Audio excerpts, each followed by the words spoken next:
Hello students, welcome to Legacy IAS Academy. In today's video, we are going to discuss about a news that is coming from Pakistan, where a terrorist by the name of Abu Qatal, who used to work for the Lashkar-e-Taiba, a well-known terrorist organization largely targeting the innocent lives in India, he has been killed by some unknown assailants. He has been responsible for the terror attacks in many parts of Jammu and Kashmir. So let us try to understand about this entire issue. Now, the central intelligence agencies of the government of India have received information that Abu Qatal, that was the name of the terrorist, he has been killed, who was the member of Lashkar-e-Taiba, by unknown assailants in the Punjab province of the Pakistan. He was well known for his involvement in several gruesome terror attacks in Jammu and Kashmir, which has that has largely targeted both the security forces of India as well as even the innocent civilian population such as pilgrims who were on a visit to a shrine. A member of his security team is also learned to have been killed, and the Punjab police and the Pakistani security forces have launched a search operation for the attacker. So that is the entire context and news that is coming from Pakistan. Now, who was Abu Qatal? If you try to understand it, first of all, it was an alias. His actual name was Faisal Nadeem and also known as Qatal Sindhi. So he was known by three names: Abu Qatal, Faisal Nadeem, or Qatal Sindhi. He is believed to be one of the closest commander of Hafiz Saeed. Hafiz Saeed, we know, is the mastermind who have led to the development of Lashkar-e-Taiba as a notorious terrorist organization, and it was this organization, it was Hafiz Saeed who was the main mastermind behind the Mumbai terror attacks that we had witnessed on 26/11. So he also largely operated in the Poonch Rajouri region. If you look at the map of Jammu and Kashmir, we can see in the southwestern Jammu and Kashmir, the area you see shaded here, this area is Rajouri, and to the north of it you have the Poonch sector. So in the Poonch Rajouri, that was the main area where he was operating, or he has operated earlier as well. Now, the role of Abu Qatal was well known in many of the gruesome murders, attacks and terrorist attacks we can see in the Indian territory, due to which the National Intelligence Agency, the main agency, lead agency for the terrorism related charges, they have charge sheeted him already in connection with the January 2023 Rajouri attack that had left 7 people including 2 children dead. Also, we talk about militant attacks that has killed 5 soldiers earlier, each at Bhatta Durian in Poonch district. Also is believed to be it was he who has orchestrated this entire attack. Apart from these 2 attacks, he also is responsible behind the attack in the Riyasi region of Jammu and Kashmir, where a bus carrying pilgrims was attacked, was returning from the Siv Khori, and due to this attack 9 people were killed and almost 40 people were injured. The image of this attack on the bus you can see from this particular picture here. Also, it is believed that he basically got his training in the Pakistan occupied Kashmir. After that, in the early 2000s, he infiltrated here means illegally crossed the border, came to the Jammu in India, and again when the security forces increased pressure in this area, he was exfiltrated. That means he was taken out by the assistance of Pakistan and then was living in Pakistan since 2005, and then time to time he used to keep crossing the border and were operating here. So sources said he had vast network of overground workers or OGW in Poonch and Rajouri. What it means? It means that to carry out certain attacks, to carry out certain nefarious terrorist attack, he did not have to come in the Poonch and Rajouri. He could have simply connected with the network of these OGWs, overground workers, and by giving them direction and by giving them directives, he could have carried out his nefarious task. So that was something that also is very important to understand, because now after his killing, maybe the activity of these OGWs we can see further decline. Now he is considered as Saeed, Hafiz Saeed we have talked about, a most trusted handler of Hafiz Saeed, and had played a key role in planning and executing the Lashkar-e-Taiba's terrorist strikes in many parts of India. So now let us try to understand about the Hafiz Saeed himself, because one of the major consequences of this, which many people argue, is that due to the killing of Abu Qatal, Hafiz Saeed will be weakened, and this is obviously good for India and any other country that wants peace. And in this context, talk about Hafiz Saeed himself. He is listed on India's NIA's most wanted list, and not only in India, even in the month of April 2012, when it was clearly established that he was behind the Mumbai attacks that led to the unfortunate killing of 166 civilians, US has placed a bounty of $10 million for his role. Now, Saeed was arrested by Pakistani authorities largely due to the pressure of Financial Action Task Force, because if you remember, a few years back, Pakistan was put in the grey list of FATF because it was alleged that Pakistan to some extent is responsible in terror financing and is not taking adequate measures to safeguard.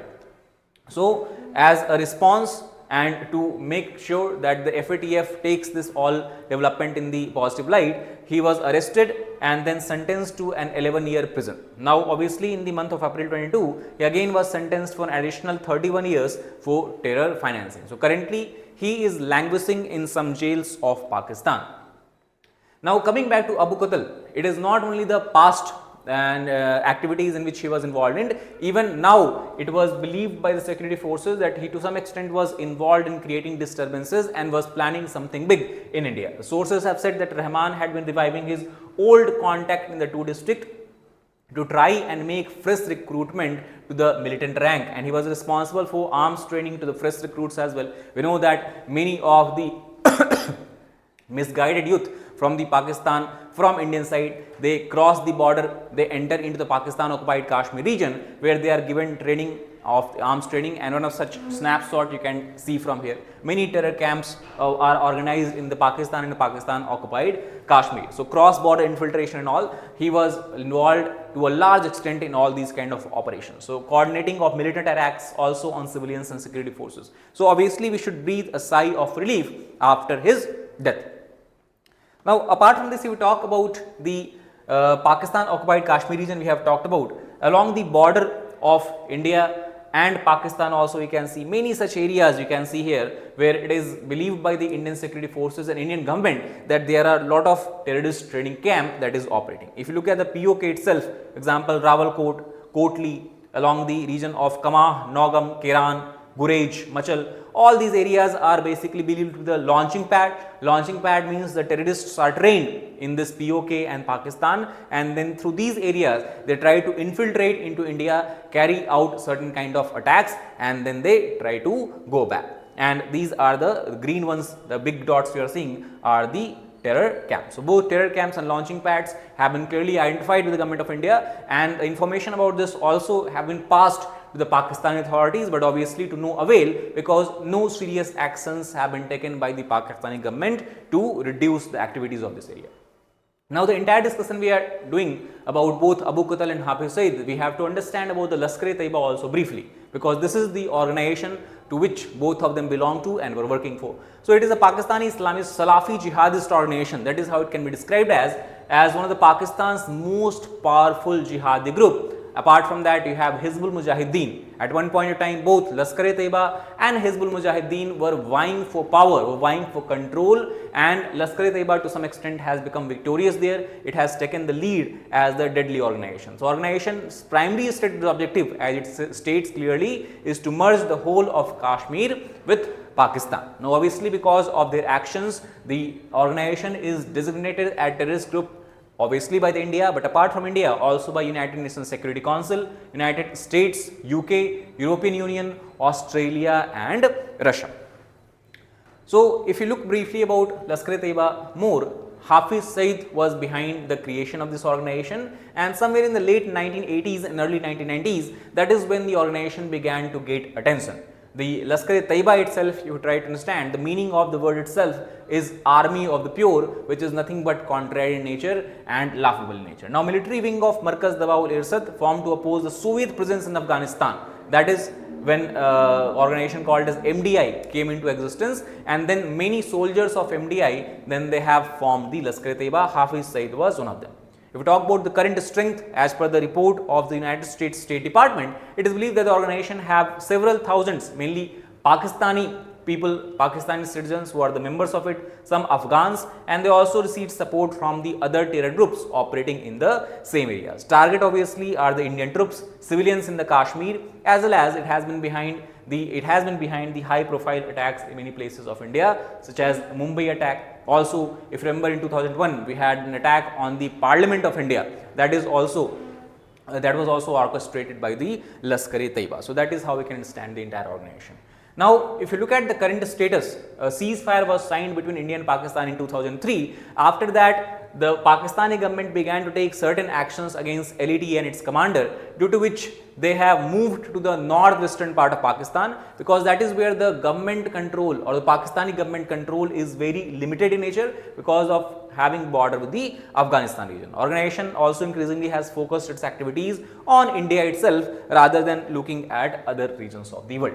Now, last, if you try to understand what can be the possible impact of the killing of Abu Qatal, obviously many of his nefarious plan will now obviously not take shape anymore, but you also have to understand that it is significant because he was one of the most trusted and close commander of Hafiz Saeed, and he has played a very important role in both planning and executing multiple terror attacks. So to some extent, the strength of Lashkar-e-Taiba might decline, but we also have to be careful because, as we have seen, is the case with many of the terror organizations, whether it is Al-Qaeda, whether it is ISIS, whether it is Lashkar-e-Taiba, killing of its commanders and soldiers generally do not lead to the decline and demise of the organization. Rather, someone else comes and take charge of the operation. So we also have to understand the group has shown its ability to adapt and regroup, and that remains the concern for Government of India as well as the Indian security forces. So that is all about this particular video.